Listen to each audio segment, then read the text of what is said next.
Doctor ইউনূসকে ক্ষমতাচ্যুত করতে ৬ জন জেনারেলের গোপন অপারেশন। বাংলাদেশে কি আবার সেনা হস্তক্ষেপ? বাংলাদেশে চলছে ইতিহাসের সবচেয়ে বড় রাজনৈতিক পালাবদলের প্রস্তুতি। ইউনূস প্রশাসনের ভিতরে ছড়িয়ে পড়েছে অনিশ্চয়তা। আর ঠিক এ সময়ে সেনাবাহিনীর ৬ জন শীর্ষ জেনারেল নাকি গোপনে এক জটিল পরিকল্পনা শুরু করেছেন। উদ্দেশ্য একটাই, ইউনূসকে ক্ষমতা থেকে সরানো। এটা কি সত্যি নাকি আরেকটা রাজনৈতিক বিভ্রান্তি? ডক্টর মোহাম্মদ ইউনূস শান্তিতে নোবেল বিজয়ী, বাংলাদেশের অন্তর্বর্তী সরকার প্রধান হিসেবে দায়িত্ব পালন করছেন ২০২৪ সাল থেকে। তার নিয়োগে দেশজুড়ে মিশ্র প্রতিক্রিয়া।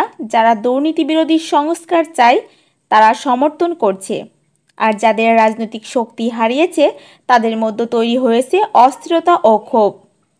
সূত্র অনুযায়ী ৬ জন অবসরপ্রাপ্ত ও কর্মরত জেনারেল সম্প্রতি একটি রেস্টোরেশন মিটিংয়ে অংশ নেন। তারা মনে করেন ইউনূস প্রশাসন দেশের সামরিক ও কূটনৈতিক ভারসাম্য নষ্ট করছে, সেনাবাহিনীকে সীমান্ত শরণার্থী সমস্যা এবং আন্তর্জাতিক চাপের মধ্যে ফেলেছে। তারা চান একটি জাতীয় নিরাপত্তা কমিটি গঠনের মাধ্যমে পলিটিক্যাল রিস্ট্রাকচার। এই বৈঠক গোপন হলেও সোশ্যাল মিডিয়ায় কিছু ক্লিপ ভাইরাল হয়েছে, যেখানে একজন অবসরপ্রাপ্ত জেনারেল বলছেন, দেশকে কেউ একার দখল নিতে পারবে না, সময় আসছে আমরা আবার জেগে উঠব।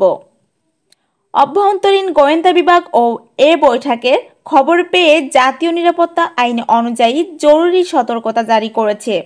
গ্রেপ্তার বা নজরদারিতে রাখা হয়েছে কয়েকজন সামরিক কর্মকর্তা ও মিডিয়া কানেকশন। একাধিক সাবেক সদস্য পাসপোর্ট স্থগিত করা হয় বলে গুজব রয়েছে।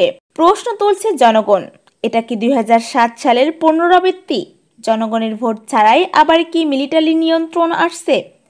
ডক্টর ইউনূস কি জানেন কোনো শক্তি তাকে ঘিরে তৈরি হচ্ছে? জেনারেলদের পরিকল্পনা কি সফল হবে নাকি জাতির আবার প্রতিরোধ গড়ে তুলবে? বন্ধুরা, এটাই কি দেশের আরেকটি অন্ধকার অধ্যায়ের শুরু? নিচে কমেন্ট করে জানান আপনি কি মনে করেন, ইউনূসকে সরানো হবে নাকি এই ষড়যন্ত্র থেমে যাবে? ভিডিওটি শেয়ার করুন, সত্য পৌঁছাক সবার কাছে।